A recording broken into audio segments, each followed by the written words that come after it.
क्या आपने कभी सोचा है कि सदाबहार को सदाबहार क्यों कहा जाता है? अगर आप किसी बगीचे में जाए और वहाँ एक ऐसा पौधा दिखे जो साल भर हरा भरा रहे, जिस पर हर मौसम में सुंदर गुलाबी, सफेद या बैंगनी फूल खिले रहे, तो समझ जाइए कि वह सदाबहार का पौधा है। नमस्कार दोस्तों, आज हम बात करेंगे एक ऐसे पौधे की जो सिर्फ सुंदरता ही नहीं बढ़ाता बल्कि औषधीय गुणों से भी भरपूर है। इस पौधे का नाम है सदाबहार। सदाबहार का बॉटनिकल नेम है कैथारंथस रोजियस और यह अपोसाइनेसी फैमिली से संबंधित है।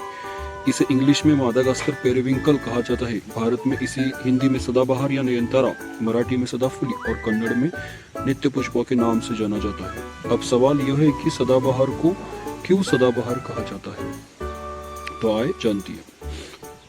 दरअसल सदा का अर्थ होता है हमेशा और बहार का मतलब होता है फूलों की बहार या हरियाली। यह पौधा लगभग पूरे साल हरा भरा रहता है और लगातार फूल देता रहता है, इसलिए इस सदाबहार को सदाबहार कहा जाता है। लेकिन दोस्तों, सदाबहार सिर्फ एक खूबसूरत फूल वाला पौधा नहीं है, इसके कई महत्वपूर्ण औषधीय उपयोग भी है।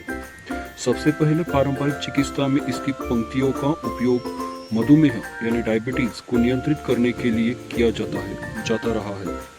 दूसरा, सदाबहार के प्राप्त कुछ विशेष रासायनिक यौगिक जैसे विनक्रिस्टिन और विनब्लास्टिन आधुनिक चिकित्सा में कैंसर की दवाओं के निर्माण में उपयोग किए जाते हैं।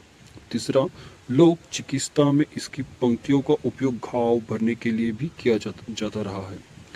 और चौथा, कुछ पारंपरिक उपचार पद्धतियों में इसे उच्च रक्तचाप, हाई ब्लड प्रेशर के प्रबंधन के लिए भी उपयोग किया जाता है। हालांकि सदाबहार में शक्तिशाली रासायनिक तत्व पाए जाते हैं, इसलिए इसका सेवन बिना डॉक्टर या विशेषज्ञ की सलाह के नहीं करना चाहिए। तो दोस्तों, अब आप समझ गए होंगे कि सदाबहार केवल एक सजावटी पौधा नहीं है, बल्कि प्रकृति का एक अनमोल उपहार है जो सुंदरता के साथ साथ औषधीय महत्व भी रखता है। अगर आपको यह जानकारी पसंद